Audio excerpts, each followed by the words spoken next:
नमस्कार, बहुत स्वागत है आपका न्यूज़ 18 के डिजिटल प्लेटफॉर्म पर। मैं हूं प्रशांत कटारे और आज बताएंगे आपको क्या ईरान पर फिर हमला करने जा रहा है अमेरिका और अमेरिका का ऑपरेशन एपिक फ्यूरी क्या है। तो अमेरिका की ईरान पर दोबारा बड़े सैन्य हमले की तैयारी की खबर सामने आई है। रिपोर्ट के मुताबिक पेंटागन ऑपरेशन एपिक फ्यूरी 2.0 की योजना बना रहा है।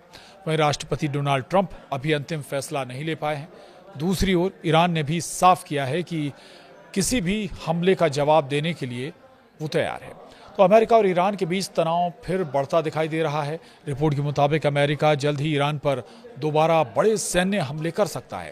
न्यूयॉर्क टाइम्स की रिपोर्ट में कहा गया है कि अमेरिकी सेना ने नए हमलों की तैयारी शुरू कर दी है और ये तैयारी ऐसे समय हो रही है जब अमेरिका और ईरान के बीच शांति वार्ता लगभग रुक चुकी है, खत्म हो चुकी है।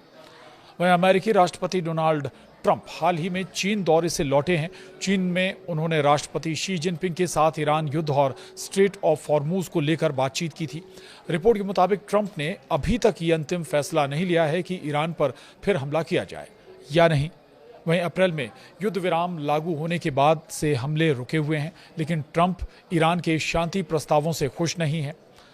अमेरिका चाहता है कि ईरान अपना परमाणु कार्यक्रम पूरी तरह बंद करे और हॉर्मुज स्ट्रेट फिर से खोल दे। यहीं पर अगर हम बात करें तो पूरी जो बातचीत का दारोमदार वो यहीं पर अटका हुआ भी है और यहीं बार बार आकर बातचीत फेल भी हो जा रही है। हॉर्मुज पूरी तरह से खोलने को अभी तक ईरान राजी नहीं है। दूसरी तरफ जो परमाणु कार्यक्रम है वो भी पूरी तरह से बंद करने को ईरान तैयार नहीं है। उधर अमेरिकी रक्षा विभाग पेंटागन कथित तौर पर ऑपरेशन एपिक फ्यूरी 2.0 की तैयारी कर रहा है। अमेरिकी रक्षा मंत्री पीट हेग्सेथ ने भी कहा है कि जरूरत पड़ने पर अमेरिका के पास हमला बढ़ाने की पूरी योजना तैयार है। रिपोर्ट में कहा गया है कि अमेरिका और इजरायल अगले हफ्ते से ही ईरान पर दोबारा हमले शुरू करने की तैयारी कर रहे हैं। ट्रंप ने चीन जाने से पहले कहा था कि या तो ईरान समझौता करेगा या फिर पूरी तरह तबाह हो जाएगा। अब बताते हैं आपको यूएस ने कौन से विकल्प तैयार किए हुए हैं। दरअसल अमेरिका ने ईरान के खिलाफ कई सैन्य विकल्प तैयार कर लिए हैं।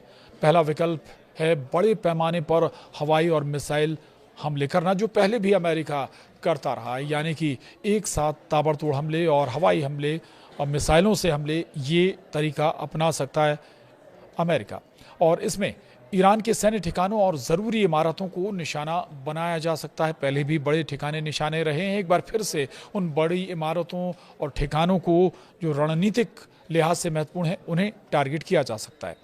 वहीं ट्रंप पहले भी ईरान के नागरिक ढांचे पर हमला करने की धमकी दे चुके हैं, जिसकी दुनिया भर में आलोचना भी हुई थी। अब बात दूसरे विकल्प की कर लेते हैं। दूसरा विकल्प दरअसल अमेरिकी स्पेशल फोर्स को जमीन पर भेजने का हो सकता है। इसका मकसद अंडरग्राउंड न्यूक्लियर ठिकानों तक पहुंचना होगा, लेकिन इसके लिए हजारों सैनिकों की जरूरत पड़ेगी और इससे सीधा युद्ध भी छिड़ सकता है। अधिकारियों ने माना है कि ऐसा ऑपरेशन बेहद जोखिम भरा होगा और इसमें भारी सैन्य नुकसान भी हो सकता है। तो ये जो दूसरा विकल्प है इस पर थोड़ा कम विचार हो सकता है, क्योंकि ये नुकसानदायक भी हो सकता है। क्योंकि स्पेशल फोर्सेस अगर ज़मीन पर भेजता है अमेरिका तो इसका मकसद ज़रूर ये हो सकता है कि अंडरग्राउंड न्यूक्लियर ठिकानों तक पहुंचा जाए, लेकिन इससे बहुत सारे सैनिकों की ज़रूरत भी पड़ेगी और सीधा जंग भी छिड़ सकती है।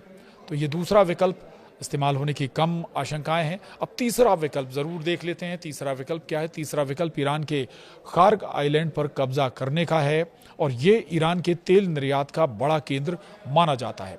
लेकिन इस इलाके पर कब्जा बनाए रखने के लिए अमेरिका को बड़ी संख्या में सैनिक तैनात करने होंगे। इससे युद्ध और महंगा हो जाएगा और बेहद खतरनाक भी हो सकता है। तो ये तीसरा जो विकल्प है ये भी काफ़ी महंगा साबित हो सकता है अमेरिका के लिए, क्योंकि अगर खार्ग द्वीप पर अमेरिका कब्जा करता है तो उसे काफ़ी बहुत सारे सैनिक यहाँ पर भेजने पड़ेंगे। ज़मीनी स्तर पर उस द्वीप को कब्जे में लेना होगा। वहीं रिपोर्ट के मुताबिक अमेरिका ने मिडिल ईस्ट में 50,000 से ज़्यादा सैनिक भी तैनात कर रखे हैं। इसके अलावा 2 एयरक्राफ्ट कैरियर, 1 दर्जन से ज़्यादा नेवी डिस्ट्रॉयर और बड़ी संख्या में लड़ाकू विमान भी क्षेत्र में मौजूद हैं। करीब 5,000 मरीन और 82वीं एयरबॉर्न डिवीज़न के 2,000 पैराट्रूपर्स भी आदेश का इंतज़ार कर रहे हैं। इधर ईरान भी जवाबी कार्रवाई की धमकी दे रहा है। दूसरी तरफ ईरान ने भी कहा है कि वो हर स्थिति के लिए तैयार है। ईरानी संसद के स्पीकर मोहम्मद बगेर गालिबफ ने कहा है कि अगर हमला हुआ तो ईरान जोरदार जवाब देगा। खुफिया रिपोर्ट्स के मुताबिक ईरान ने हॉर्मुज स्ट्रेट के आसपास अपने ज़्यादातर मिसाइल ठिकानों को फिर से एक्टिव कर लिया है। बताया जा रहा है कि 33 में से 30 मिसाइल साइट अब दोबारा काम कर रही हैं। ये ठिकाने वहाँ से गुजरने वाले जहाज़ों और तेल टैंकरों के लिए खतरा बन सकते हैं। यानी कि अगर अमेरिका हमला करता है तो ये इतना आसान नहीं होगा कि अमेरिका हमला करे और फिर निकल जाए। जवाब बहुत कड़ा हो सकता है, बहुत तगड़ा जवाब ईरान की तरफ से हो सकता है। माना यह भी जा रहा है कि एक साथ फिर अगर अमेरिका हमला करता है तो एक साथ ईरान फिर कई उन देशों पर हमला कर सकता है जो अमेरिका को सहयोग करते रहे हैं।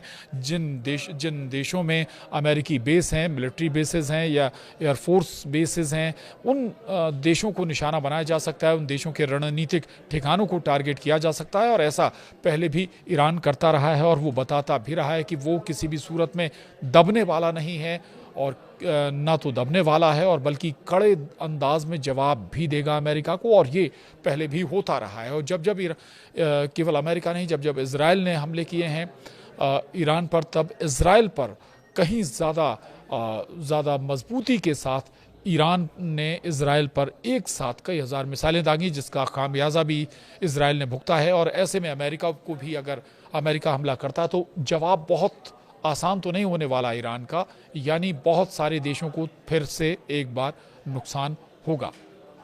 तो स्वाभाविक है अमेरिका इस बात पर ज़रूर गौर करेगा कि अगर वो ईरान पर हमला करता है तो उसका रिटेलिएट कैसे होगा, उसका जवाब किस रूप में आएगा। और इन तमाम बातों को ध्यान में रखकर ही संभव अमेरिका कोई कदम उठाए। तो अमेरिका, ईरान, इजराइल से जुड़ी तमाम अपडेट के लिए आप बने रहिए न्यूज़ 18 के डिजिटल प्लेटफॉर्म के साथ। नमस्कार।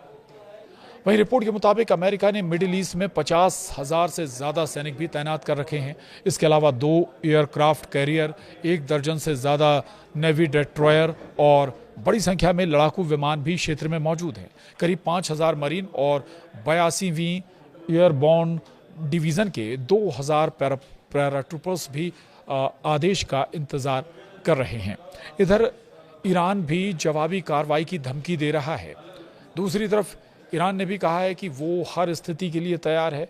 ईरानी संसद के स्पीकर मोहम्मद बगेर गालिबफ ने कहा है कि अगर हमला हुआ तो ईरान जोरदार जवाब देगा। खुफिया रिपोर्ट्स के मुताबिक ईरान ने हॉर्मुज स्ट्रेट के आसपास अपने ज़्यादातर मिसाइल ठिकानों को फिर से एक्टिव कर लिया है। बताया जा रहा है कि 33 में से 30 मिसाइल साइट अब दोबारा काम कर रही हैं। ये ठिकाने वहाँ से गुजरने वाले जहाज़ों और तेल टैंकरों के लिए खतरा बन सकते हैं। यानी कि अगर अमेरिका हमला करता है तो ये इतना आसान नहीं होगा कि अमेरिका हमला करे और फिर निकल जाए। जवाब बहुत कड़ा हो सकता है, बहुत तगड़ा जवाब ईरान की तरफ से हो सकता है। माना यह भी जा रहा है कि एक साथ फिर अगर अमेरिका हमला करता है तो एक साथ ईरान फिर कई उन देशों पर हमला कर सकता है जो अमेरिका को सहयोग करते रहे हैं। जिन देशों में अमेरिकी बेस हैं, मिलिट्री बेसेस हैं या एयरफोर्स बेसेस हैं, उन देशों को निशाना बनाया जा सकता है। उन देशों के रणनीतिक ठिकानों को टारगेट किया जा सकता है। और ऐसा पहले भी ईरान करता रहा है और वो बताता भी रहा है कि वो किसी भी सूरत में दबने वाला नहीं है और ना तो दबने वाला है और बल्कि कड़े अंदाज में जवाब भी देगा अमेरिका को। और ये पहले भी होता रहा है। और जब केवल अमेरिका नहीं, जब इजराइल ने हमले किए हैं ईरान पर, तब इजराइल पर कहीं ज़्यादा मजबूती के साथ ईरान ने इजराइल पर एक साथ कई हज़ार मिसाइलें दागी, जिसका खामियाजा भी इजराइल ने भुगता है। और ऐसे में अमेरिका को भी अगर अमेरिका हमला करता तो जवाब बहुत आसान तो नहीं होने वाला ईरान का, यानी बहुत सारे देशों को फिर से एक बार नुकसान होगा।